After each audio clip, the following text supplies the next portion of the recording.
Om Sahana Bhavatu Sahano Bhunatu Sahaviryam Karavavahai Tejasvinavadhitamastu ma Vidvishavahai. Om Shanti Shanti Shanti. Om Purnamada Purnamidam Purnat Purnamudachyate Purnasya Purnamadaya Purnamevavashishyate. Om Shanti Shanti Shanti. Shruti Smriti Purananam Alayam Karunalayam Namami Bhagavatpadam Shankaram Lokashankaram Shankaram Shankaracharyam Keshavam Badarayanam Sutrabhashya Krutau Vande Bhagavantau Punah Punah Ishvaro Gururatmevi Murti Bheda Vibhagine Vyomavad Vyapta Dehaya Dakshinamurtaye. Om Apyayantu Mamangani Vākprāṇaśචakṣuśrautramatho balamindriyāni ca sarvāni sarvam brahma upanishadam maham brahma nirakuryam mama brahma nirakarod anirakaranamastva nirakaranam me astu tadatmani Yopanishadsu dharmaste mai santu te mai santu. Om Shanti Shanti Shanti.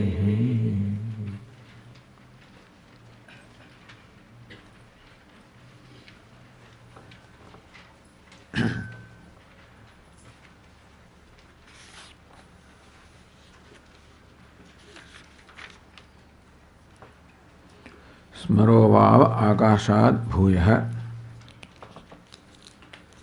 And Sayyid Sanat Kumar says, Smaraha, the memory, bhuyah is greater than akashad, even greater than the space. Now each one is really a puzzle which Bhashyakar has to solve, in which way, how do you say that? Upanishad itself gives some reasoning. Tasmad yadyapi bhava asiran nasvarantah naivate kaschana shrunuyuh. Therefore, even if many people are sitting around, if there is no memory, then they as good as they are not listening to each other. Of course, each one is uttering something, they are uttering words, and the words are understood. When this, what the word stands for, is connected to the object of the word, meaning of the word, by memory. If memory is not there, then the word is not connected to the meaning. And therefore, word is as good as not heard, because the purpose of saying something is to convey some idea which doesn't get conveyed. Means that these people are as good as not listening. Nivate kaschana shrunuyuhu na manviran na vijarindiran. So they do not hear anything, therefore when we hear, then we understand the meaning. When our mind thinks with reasoning what the meaning should be. So when the sentence is heard, then mind applies its own reasoning to arrive at the determination of what the meaning is. That's how mananam takes place. Now, and that is how the understanding takes place. So when these words are heard, your mind grasps the words then the intellect thinks about what the meaning should be, and that's how the understanding or knowledge of what is heard takes place. So process Shravanam, Mananam, Vijnanam, they go on in our mind. That is how we understand things. That's how communication takes place. At each stage, Smaran, memory is required. You hear the word, to know what the meaning is, memory is required. To connect that meaning logically, also a memory is required as to what the reasoning is involved. And then convert that reasoning into understanding, also memory is required. So, understand how important memory is. Yada te smareyu, asa shrunuyuhu, asa manviran, asa vijariran. On the other hand, if they have memory, then they can understand the meaning of what is heard. They can think of how logical it is and what the meaning should be, and then the understanding arises. Smarova akashad bhuyah. This memory is greater than akasha. What's the connection?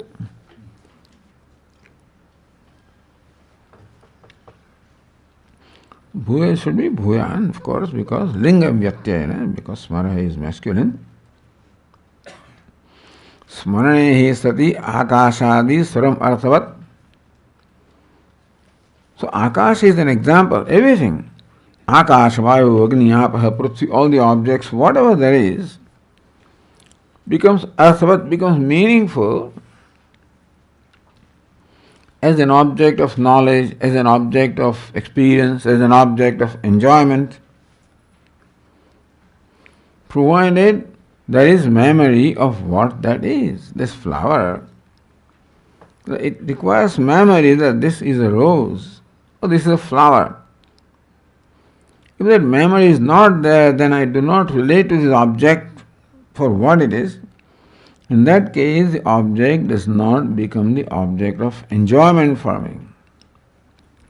Arthavatvam, the meaningfulness to anything is imparted by the memory. Even recognition.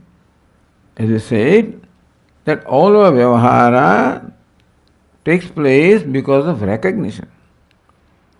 So not only memory, but then I recognize this as a flower, recognize this as a rose, and therefore, whatever all the associated with the rose, namely fragrance, etc. So memory and recognition make this object meaningful to me, in which case then I will be able to experience and enjoy it if that is what I want to do, or I want to use it as an object of worship, whatever I want to do with it becomes meaningful when the recognition is there. So vyavahara can take place when we recognize each other or recognize what it is that we come across. Then I can relate. And recognition requires memory, not only perception. But then this perception strokes the memory, oh, this is this person, this is this thing. And that's how recognition takes place. That is akasha. Recognition should take place. This is vayu, agni, apaha, prithvi, ghata, pata, matha. Any object becomes meaningful to me only when I recognize that, which recognition requires memory. Otherwise, if I don't recognize ghata, then ghata is not there for me. This entity is there, but as ghata, so there is no ghata unless it is recognized. So memory brings to existence ghata. Without memory, ghata is as good as not. Just think about this. So this is there. What is it I scratch? What is it? Who is this person? What is this object? And then if it doesn't come to my mind, then this object is as good as not there for me.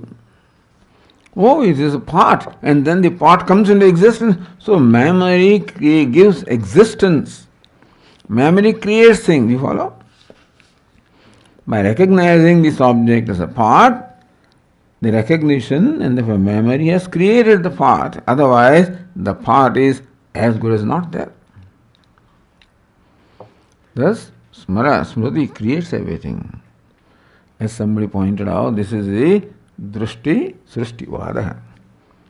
I see, therefore things are. I see, I recognize, therefore they are there. That is by the way. And that's how the greatness of memory, even then, compared to even space, which is greater than anything else, is also established. Then, as usual, of course, Asti Bhagava Smarat Bhuya iti. Oh, Venerable Sir, is there something greater than Smara or memory also? Asti Smarat Bhava Bhuyasti. Yes, indeed, there is something greater than memory. Tanme Bhagavan Pravitu iti. May the Venerable Sir please tell me what it is that is greater than memory. Then we come to the passage number 18 on the page 6.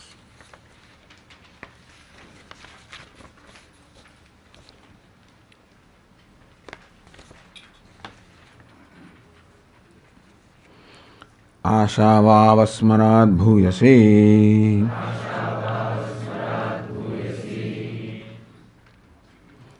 Asha, hope, is even greater than memory. If memory is greater than everything because memory gives existence to everything, there is something greater than memory also. So what is Asha? Asha apraptatva aprapvastu akanksha. Asha means expectation. Bhashyakara says Asha means also desire. Akanksha, Trishna, craving, whatever you call is meant by Asha.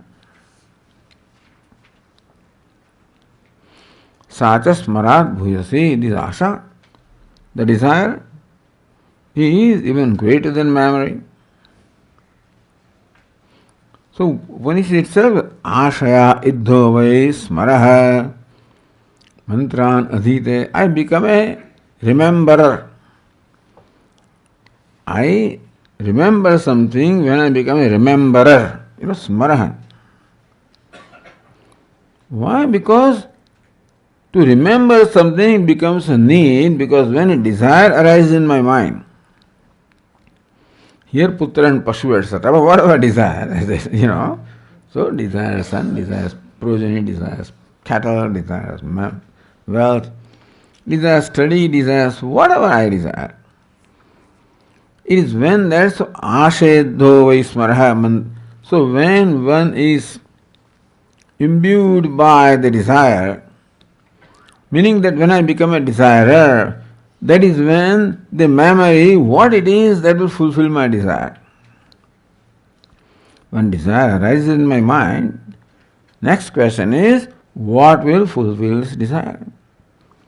If desire of putra, then what will fulfill the desire? Putra kamesti, let us say, some yajna. Then I remember the means that will fulfill that desire. Desire to appease my hunger, then I remember. So food becomes object of memory because of the desire or the need for food, isn't it? So it is true that memory is greater than other things.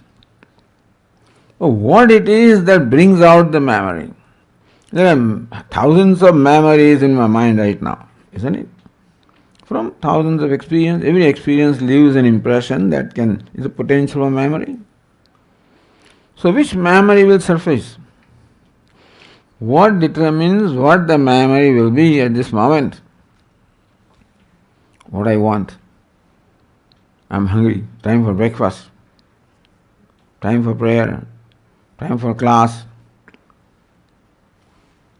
time for study, time for prayer. So whatever it is that first desire arises in my mind. And then the whole means of fulfillment, what action should you perform to fulfill that desire? That I should go to the dining hall, if that desire is to appease my hunger. And then the means also, like food, etc., and then maybe you need to cook. In that case, action that is required to fulfill the desire. Action requires various karakas or accessories to complete that action. And then an actual action takes place. If it's a Vedic action, then also you remember what mantras are required and what are these to be chanted,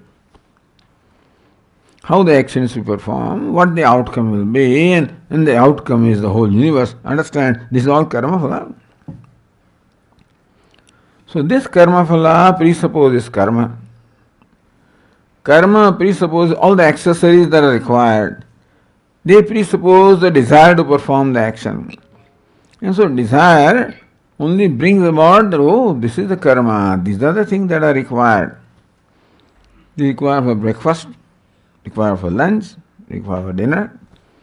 And suppose you are serving Swami in the breakfast, then 1500 things are, you remember. You eat just one thing, which is there in the dining hall. When you serve somebody, these nuts are there, and that is there, and this fruit is there, and so many, there's a whole Rajbhog is there, Feast is there. So all of that has to be remembered. And what is where, how to arrange it, everything has to be remembered. Then only the action will take place and take place properly, is not so? And therefore is asha, or the desire or the need that brings about the object of need, the action that is to be performed to fulfill that need, the accessories required to perform that object, the result of the object, the action, and ultimately all the cumulative results are nothing but the whole universe. Ashavav smarat bhuyasi ashedho vai smarah mantran adhite. Therefore then he remembers the mantras to be recited for performing this ritual. Viji remembers, studies, karmani kurate, performs action. Putramsha pashumsha ichchate. Why? Because he wants putra. Nobody seems to want putri but putra. I guess putra stands for putri also. It is upalakshana. Because without putri, what will you do? The world cannot go on with just putras, and therefore, whatever. So they don't understand this. So they desire progeny, let us say. No, I am nobody to comment upon this. This is all scripture and this. So, but anyway, so I say, because the audience that we are talking to consists of putra and putri both. So therefore it is upalakshana, should include putram se pashum se ichchate, etc. Imam lokam, amum lokam se ichchate. He wants this world, he wants heaven. So all of this is because of asha, because of the expectation, desire. That I want swarga, that everything, then you remember, then that is first swarga is remembered. Then swarga, then what karma should you perform? Then what accessories required, what mantras to be chanted, what things are to be offered, whole thing comes into memory. Then action is performed, then result comes, then swarga comes. That's how asha, the desire, is supreme. Asham upasvayati. Here Narada may meditate upon asha as all pervasive. Asham upasvayati. So this is how so far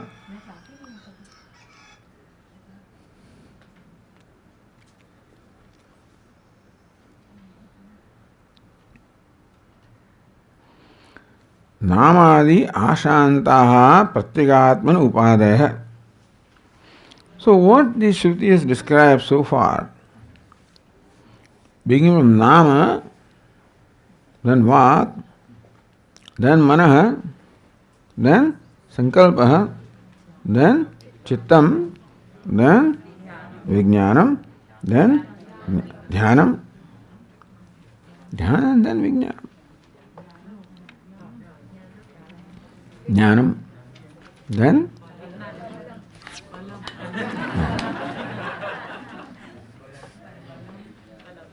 Balam, Annam, Apaha, Tejaha, Akasha, Smaraha, Asha. So beginning from Nama, 15, you just count them. So these 15 entities are described here, 14 so far. They are all apratya upadhaya. All of these form the upadhi, or the personality or the limiting adjunct of the pratyagatma. That is our body, mind, sense complex. Is what is this 14 things in fact describe this upadhi or my personality.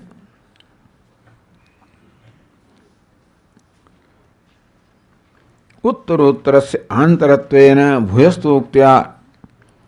Each following one is within the preceding one, it is subtler than the preceding one. And you know why this is said? That is how you keep on excluding the external one. You go to from inferior to superior, from there to more superior. That's how the exclusion process also is going on.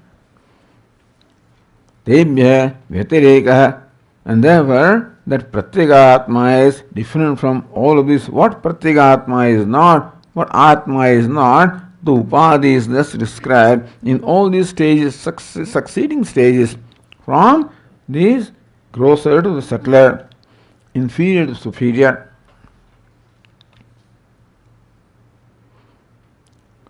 This is the Vijnana Shakti. All of these have Vijnanam. So all of this involves some Vijnanam or the consciousness.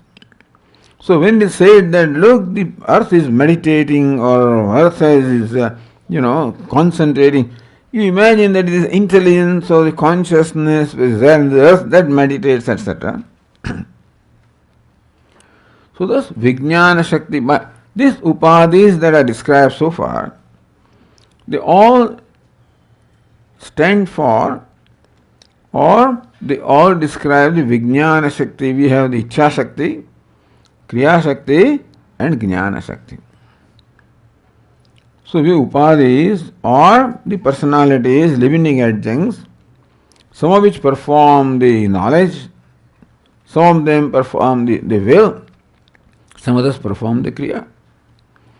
So knowledge and will, they are all Jnana. So Jnana Shakti, the upadhi which represents the Jnana Shakti, is thus described so far. For what reason? To exclude that, for negating that, the Pratyagatma is different from these. Atah param kriya shaktimat pranupadi vyatireka pradarsanartham. Then now what is not included so far as the kriya shaktimat prana. So ichha shaktimat, jnana shaktimat, that upadhi is described in all of these things. But what is not described is that which is responsible for action. Because we are gifted with the Ichha Shakti, Jnana Shakti, Kriya Shakti. This upadhi, the body, mind, sense complex, can perform, it performs the act of knowledge, act of will, and act of action, ability to act. So therefore, the Jnana Shakti and Ichha Shakti are described so far. Now the Kriya Shakti. Then the description of Upadhi will be complete. Description of Anatma will be complete. All of this is described in order to enable us to see that this is non-self, this is Anatma, and that the Atma is different from all of this. So this is basically Atma, Anatma, Viveka. Why is that Viveka required? Separating Atma from Anatma. Because this Atma, Anatma have as though become one. Like this body is Anatma, and I am is Atma. And I say that I am a man, I am a woman, I am tall and short and fair. That means I am declaring that I am the body. I am very happy, Swami, this morning. I am the mind. Oh, I got it. I am the intellect. So in all these various expressions, we are lumping together, I am happy, I am knowledgeable, I am tall. If it's I am, various things are lumped together. That is either the attribute of the body when I call it tall, short, attribute of mind when I call it happy, unhappy, attribute of intellect when I say, oh, I understood, or I did not understand. One good thing about the evening question and answer session is that most questions are based on our classes. That's a good part. Otherwise, question and answer session has nothing to do, very often. Generally, questions are prarabdha, and that is all that generally people ask. But here on the other hand, I find most questions are pertaining to what was discussed in the class. That gives you satisfaction. People are listening. Not listening, paying attention, trying to understand. That's a great honor, to the one who is communicating. Otherwise, you talked about all these things and then evening, Swamiji, so what about this war, in Europe? What do you think will happen to India? Well, that's all valid questions. I don't say they are not. But nothing to do whatever. These things concern people, I appreciate that. And people ask what concerns them. But we hope that what concerns them gets, in a way influenced by what is being discussed here. Otherwise, remain intact, If our concerns don't change at all, that means we have remained. So that this seems to be influencing, that is something to be satisfied with. And therefore the Jnana Shakti, the Upadhi, which reflects the Jnana Shakti or the consciousness of the self, the will also reflects consciousness, desire also reflects consciousness, memory also reflects consciousness. Everything that has been described so far reflects consciousness. A conscious being can have desire, a conscious being can have memory, a conscious being can have all those various things. And therefore, the Jnana Shakti is what is elaborately described so far. And that does not describe our personality in totality, because this Kriya Shakti remains to be described.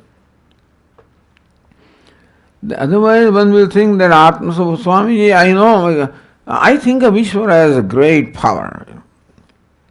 It's a force, it's a power. So still Prana Shakti is very often confused with Ishvara. Many people think this way. I look upon Bhagavan Ishvara as a great power, as a force. That means prana is taken to be Ishvara.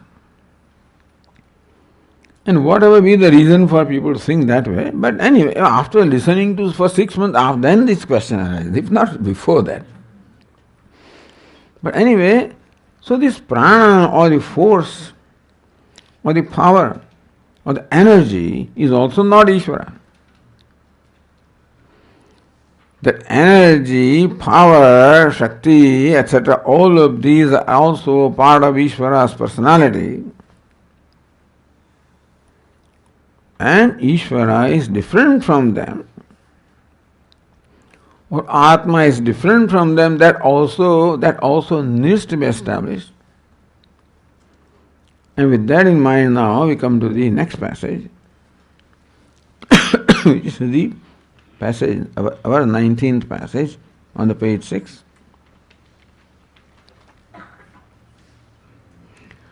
Prano va ashayaha bhuyan yathava araha nabhau samarpitaha evam asmin prane sarvam samarpitam pranah pranena yati pranah pranam dadati Pranaya dadati. Prano pita. Prano mata. Prano bhrata. Pranasvasa. Prana acharya. Prano brahmana.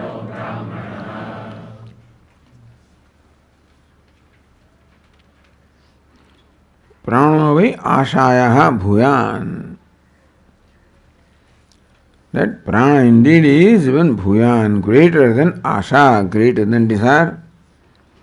So desire is greatest among all other things, but then prana is even greater than desire.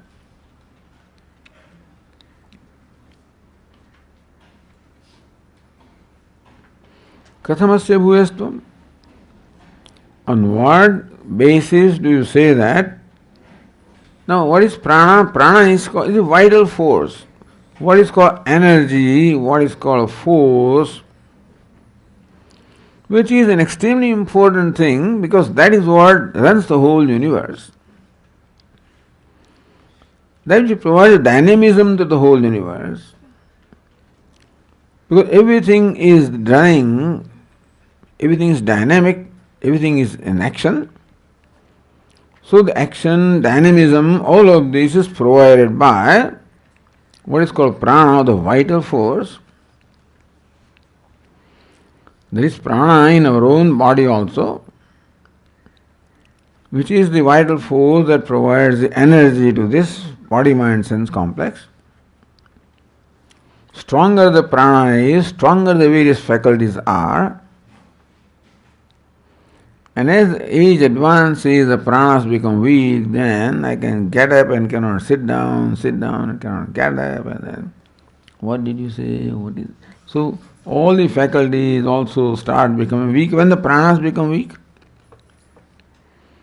Thus prana provides energy to vitality.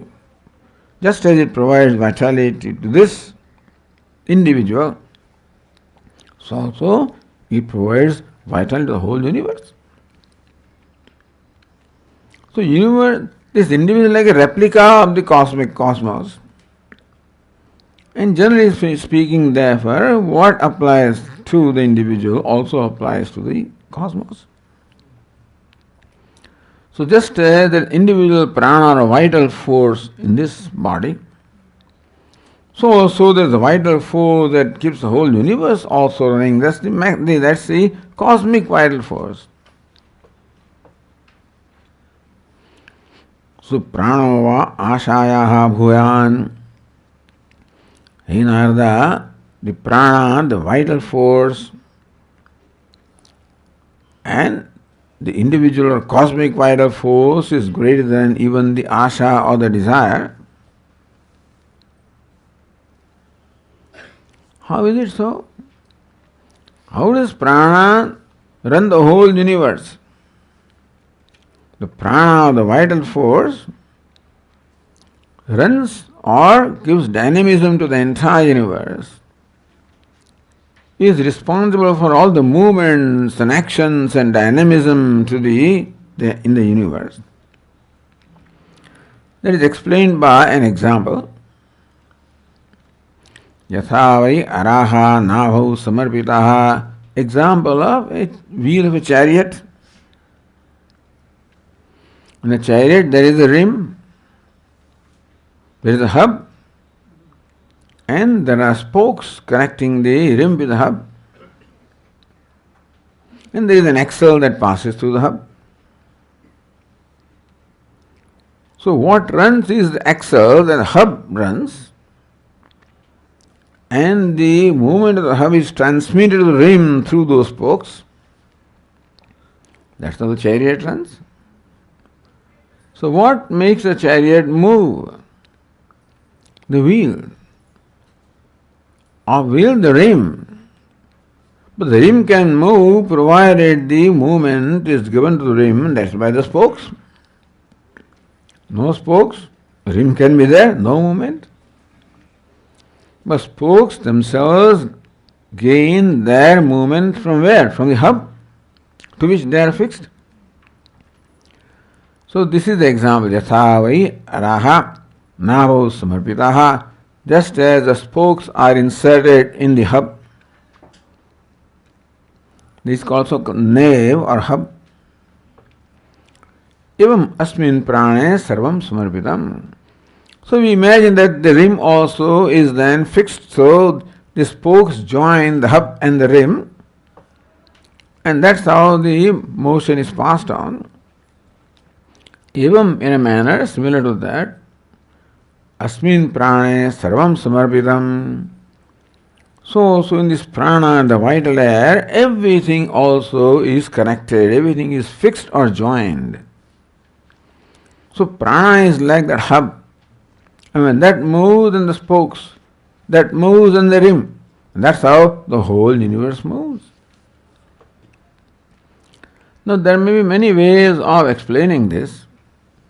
There may be scientific ways of explaining this. But then Bhashyakara only points out how the Shastra describes this. This topic of prana, etc., is touched in the other Upanishads also. In the in Prashno Upanishad also, Kaushitake Upanishad.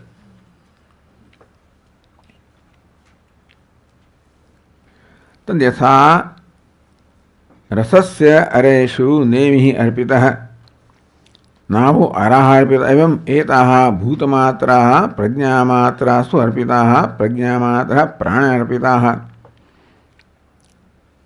Just a way of describing our day-to-day experiences.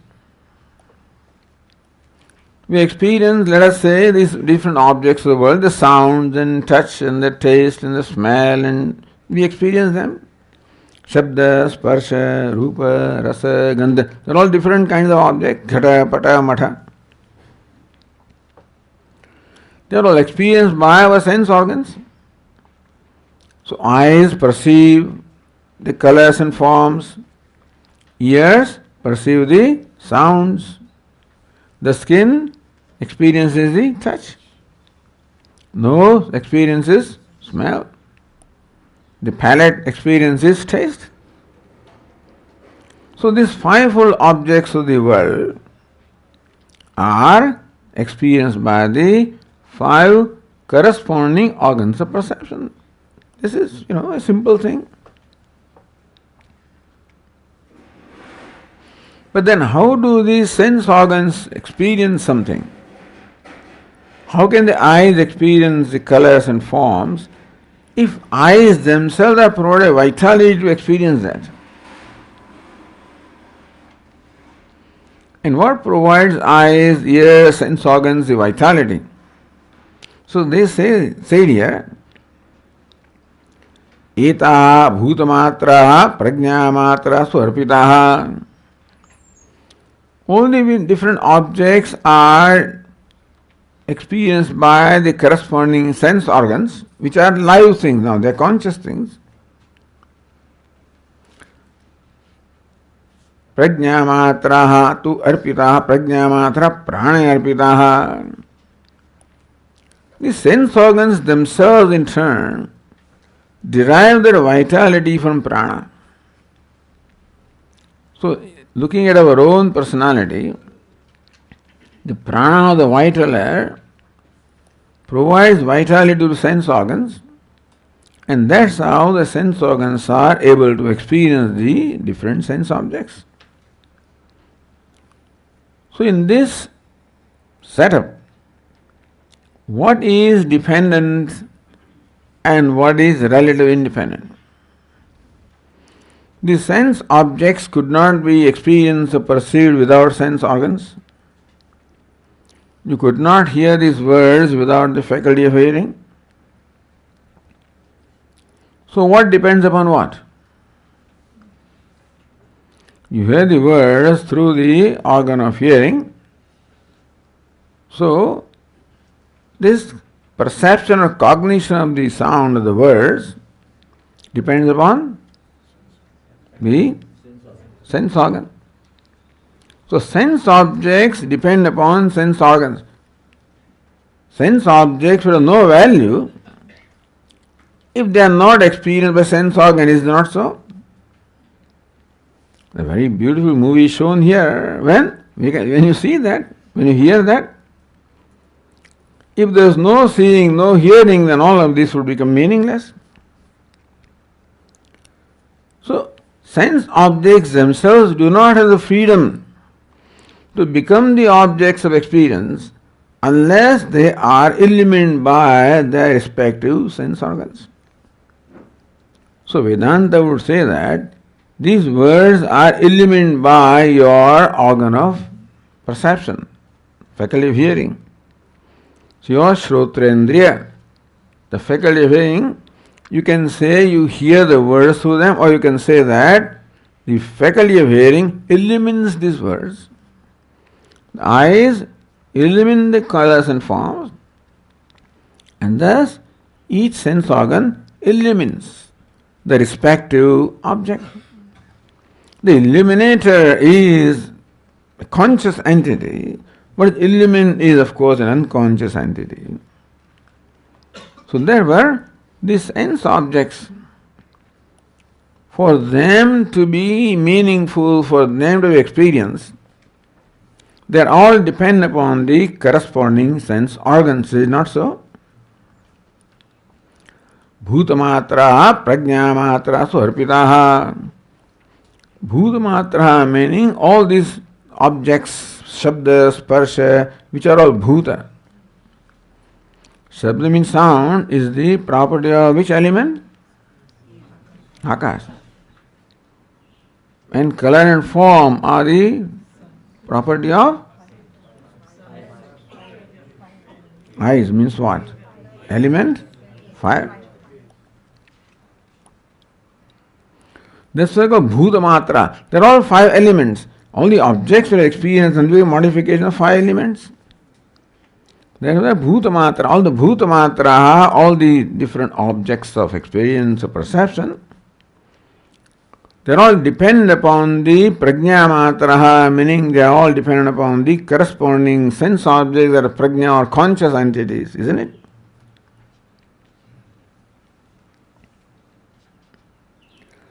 And this sense organs of Prajnamatra, the conscious entities in turn, also are dependent upon the vitality that they receive from prana.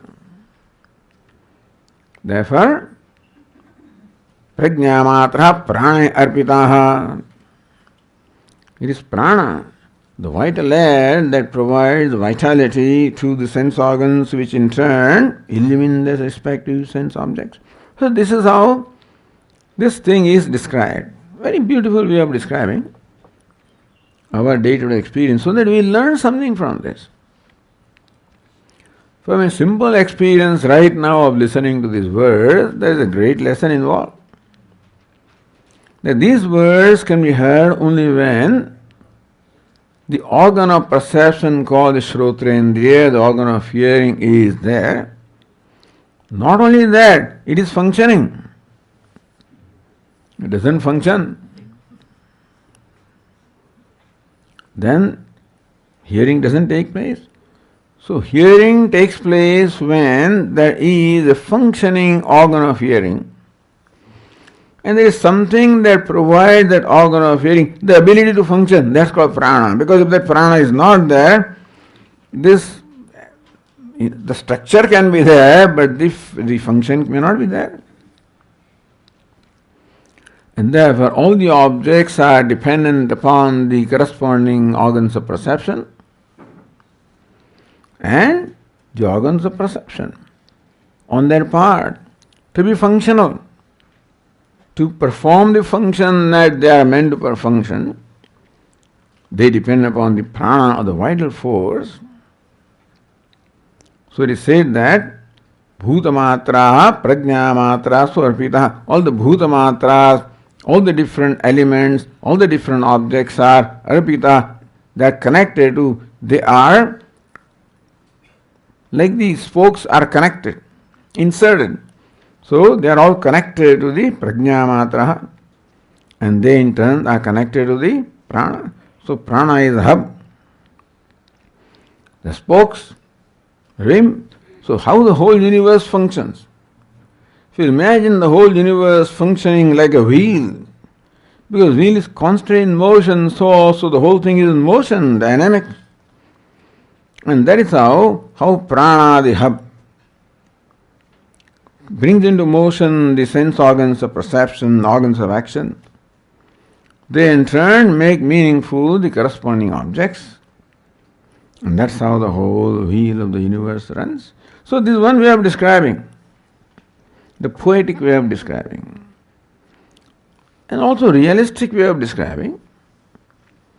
And why? That is always the reason why the Shruti describes things in certain ways, is for us to contemplate and see the order and harmony that obtains here. There of course is a hierarchy, that something is dependent upon something else, and that something else is dependent upon yet something else. So far we have come to prana. That as we see our life and the universe, that everything is ultimately fixed to prana, dependent upon prana, which is like a hub, which runs the spokes, which runs the rim, which runs the chariot. If you imagine this universe as a chariot, and how the prana imparts the motion, the dynamism, the energy to the whole universe. Just sit and imagine, just sit and think is a very wonderful thing. The way to understand and appreciate the glories of the Creator. Because we don't see any connection apparently. So Shruti has to show us that connection. When they talk of unity in diversity, that unity is not evident to us. But when the Shruti says that look at the heaven is the head of the cosmic person, the earth are the feet of the cosmic person, the space is the body of the cosmic person, sun is the eyes of the cosmic person, moon is the mind of the cosmic person, wind is the breath of the cosmic person, and so on and so forth. I mean, you can make it so very elaborate also. So when this cosmos or universe is described this way, then just as there is one self that pervades all the limbs of this body, something that connects this body, that there is a harmony which connects and gives life to the whole body and all the limbs of the body, limbs and organs. So also universe is like a cosmic person, described as a person, having head and feet, etc. We don't have to imagine a person, but how in one person all the limbs and organs are all connected. Even though they look diverse, each organ is different from the other, has a different name, different function, different location. And still, in spite of all these apparent difference and diversity, there is a unity, there is oneness, there is harmony that connects them all. Mai sarvidam protam sutre maniganaiva, just as in a thread, all these different, pearls are threaded. So also in one harmony, which is here the self of consciousness, how all the diversity is all threaded, connected. So this is the way the Shruti helps us. See the harmony, the oneness, the unity in what to us is all diversity, unconnected things. We see no connection. What is the connection between the earth and heaven? No connection that we see. But if earth is the feet and heaven is the head, then there is a connection, isn't it? What is the connection between wind and earth? But if wind is breath, earth is feet, heaven is head, space is the body, then the whole picture comes and we can see the oneness, the harmony, which is the whole idea of the Upanishad, is to teach us Samam sarveshu bhuteshu tishtantam parameshwaram vinashyatsu avinashyantam yaf pashyati pashyati. All that we experience, perceive are all mortal, changing things. Each one is different from the other. There is dissimilarity everywhere, difference is everywhere, diversity is everywhere. Everything is changing, everything is, is mortal, dying. That's all we see. But samam sarveshu bhuteshu tishtantam. In all vishamata there is samam. In all gachantam there is tishtantam. Vinashyatsu avinashyantam. Anekeshu ekam. Yaf pashyati. Look, there is there, it is there. When can we see that? When the differences do not matter. This one is tall and short. What does it matter? If tallness, shortness, fairness, darkness, masculine, feminine, good, bad, indifferent, right, wrong, what does it matter? Suppose it doesn't matter. As long as these things are important, so long we only see the diversity. Because of course everything has its own attributes. As long as that is where our attention is, so far, that's how our mind penetrates, that's all. Because that's how sense organs are designed. Sense organs and mind are designed to appreciate diversity, which is a great gift. Otherwise, if you see one, then you can't do vyavhara. Oh, is it Swamiji? Oh, I thought it was so and so. If I can't distinguish things, so it is necessary that we have what we have and that we can understand, appreciate and experience what we are experiencing. All that the Upanishads say that is not the ultimate thing. It is there, but that's not the only thing. It's not that the many are ultimately many. This is the whole idea of the exercise that we went through and going through. Is how the whole diverse, because we have shown how the universe is karma phala and how it can be reduced to asha and smara and this, that, ultimately all of this is upadhi. In all of these diversity, we can see how all of this karma phala, result of karma, result of an effort, result of prana, result of consciousness. So this is a methodology or prakriya, you can call it. So every Upanishad provides us a prakriya to, it's nothing scientific, then you can call it scientific. We don't care to call it scientific. It's why Vedanta scientific doesn't have to be. Why should Vedanta has a different purpose to achieve. What is it? To show you this. The only purpose of Vedanta is to make me free. And the so-called bondage is because I don't see what is to be seen, I don't see what, I see what is not there, and I don't see what is, etc., etc. He said, Brahma, that is my problem. And therefore, the only purpose of Vedanta is to make me free from that Brahma or Aviveka.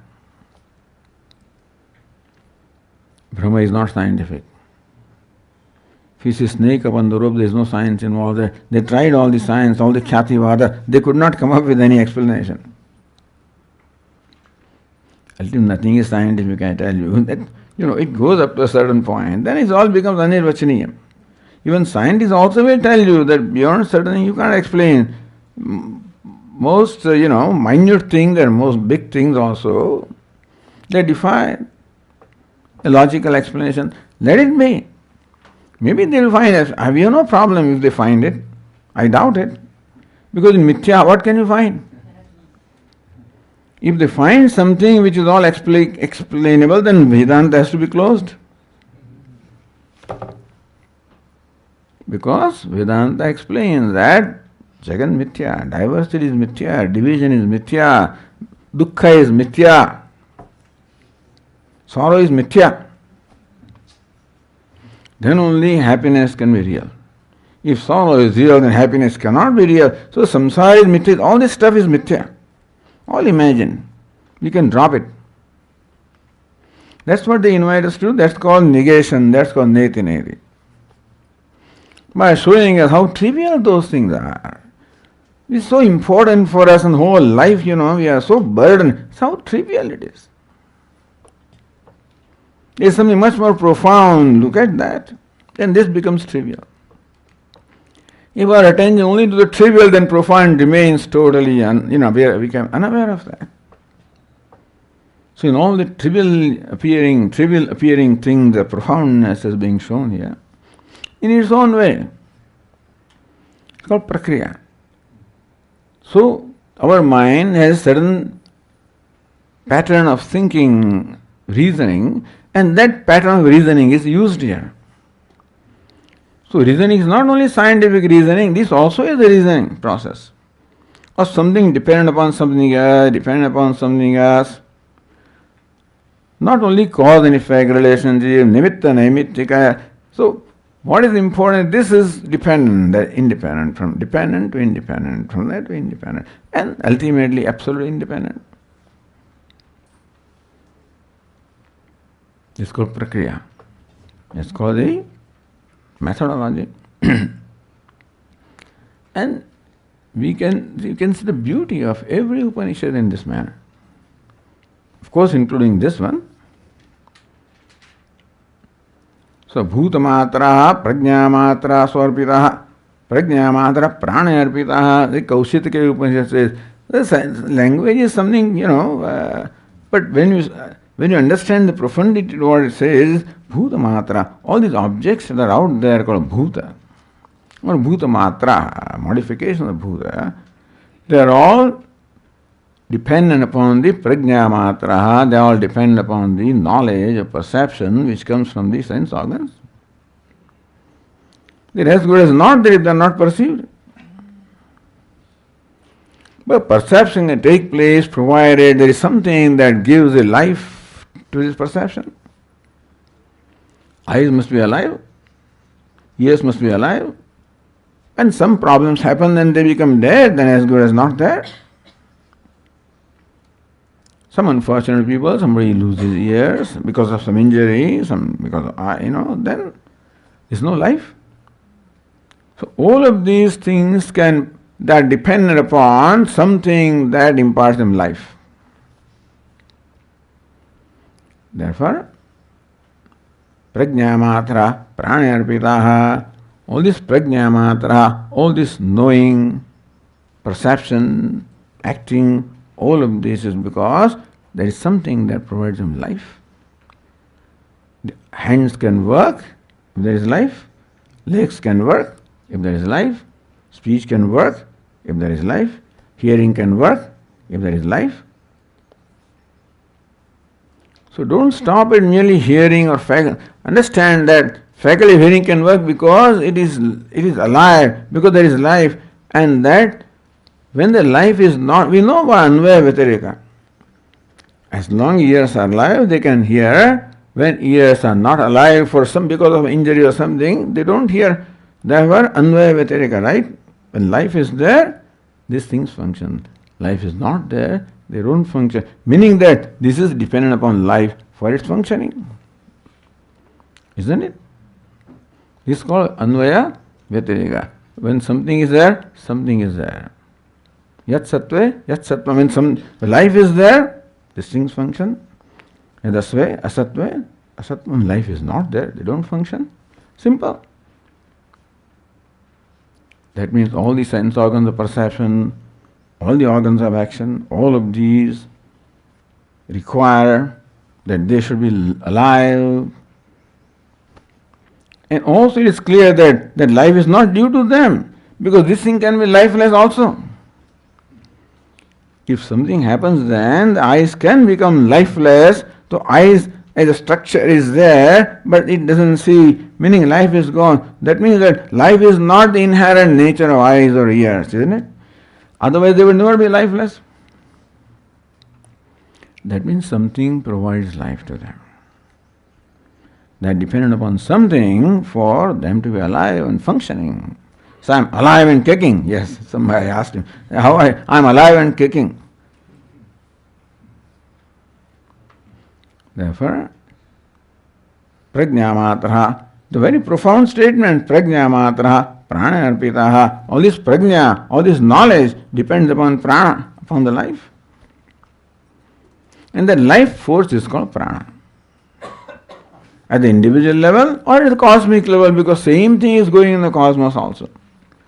Ishvara also has eyes and ears, and that's how Ishvara is visualized. Chandra, Surya, Uchanetra, etc. So, he also has eyes and ears and feet and head and body and bladder.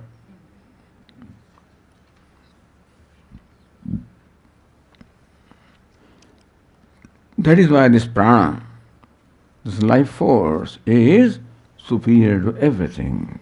If it is not, that is not there, nothing is as good as there, because a thing can be there only in form but not in function. Sarvam kriyakaraka phalabheda jatam prana eva na pranat bhirbhutam asti iti prakaranartha. All of this means that sarvam kriya, this is another way of describing the universe. Kriya karaka phala bheda jatam. The whole universe and life can be described as kriya karaka phala. What is kriya? Action. What is phala? Result of action. So we've been discussing in the last few days how the universe is karma phalam or kriya phalam. That I create my own world and you create your own world, and together, collectively, we create the whole world. So this is kriya phalam. That presupposes kriya, the karma performed by us. Karma is a big deal and that requires so much preparation. Ask you to perform a homa and then so many things are required. You have to go to market and get million things. So karakas are required, accessories are required. Of course, performer is required, karta is required, karanam is required, karma is required, and so forth. You know all that. So this is the kriya. Kriya is possible. Karma is possible when all the factors involved in performing karma are there. This class is possible when the speaker is there and listeners are there, kartas are there. And speaking is possible when the karanam is there, meaning the organ of speech is there. And that also functions when the presiding deity, the organ of, the fire, Agni Devata is there. Oh, you can hear when, what is the presiding deity of hearing? Dik Devata is there. We don't see them, but these are all there. And one of them turns away, all of a sudden I lose my hearing. Because the grace of Dik Devata is gone. Lose my eyesight, becomes weak. So Devatas, Devam Sevatra Panchamam, Devata is there. So Kriya, Karaka, Phalaja, the whole thing can be described as Kriya, action. Karaka, various accessories required for performing action. Karma and the karma phala. Sarvam kriya karaka phala bheda jatam. Each one is different. Phala is different. Karma phala is different. Karma is different. Karakas are different, including karta. All of this is nothing but prana. So the way Shruti described prana means prana is all of this. The pranat bhirbhutam astiti. There's nothing that is outside of prana, not covered by prana, not included in prana. You think about it. No, Swami, I found out Ganga is not included in prana. I don't see prana there. Do you see Ganga flowing? You see the functioning action. Action comes when there is something that provides the action, is it not? This is just a simple explanation, but what I am saying is, think of anything. Nothing can stand apart from prana. Prana includes everything. Prana runs everything, covers everything, pervades everything, runs everything. Prana is everything. So this is how we come now. We are now coming closer to what the Upanishad wants to ultimately tell us. But progress is not in one step. Oh, you are Brahman, that it may not work. I am body, good. What runs the body? The mind. What runs the body? Oh, the word body, the speech, the manas, the sankalpa. So this is how I am made to see what all I am made up of. All of that ultimately comes down to prana. That's what I am. So when the prana upasva, may you meditate on prana, I am prana. So this is now we are taught that prana is the self. And this lesson is given further in the next passage also. So we'll continue that. Oh, in this passage also we have to complete. Yeah. Om Purnamadah Purnamidam Purnat Purnamudachyate Purnasya Purnamadaya Purnameva Vasishyate. Om Shanti Shanti Shanti. Shankaram Shankaracharyam Keshavam Badarayanam Sutrabhashya Krutau Vande Bhagavantau Punah Punah Ishvaro Gururatmeti Murti Bheda Vibhagine Vyomavad Vyapta Dehaya Dakshinamurtaye Namaha. Om Shanti Shanti Shanti. Hari Om. Shri Gurubhyo Namaha. Hari Om.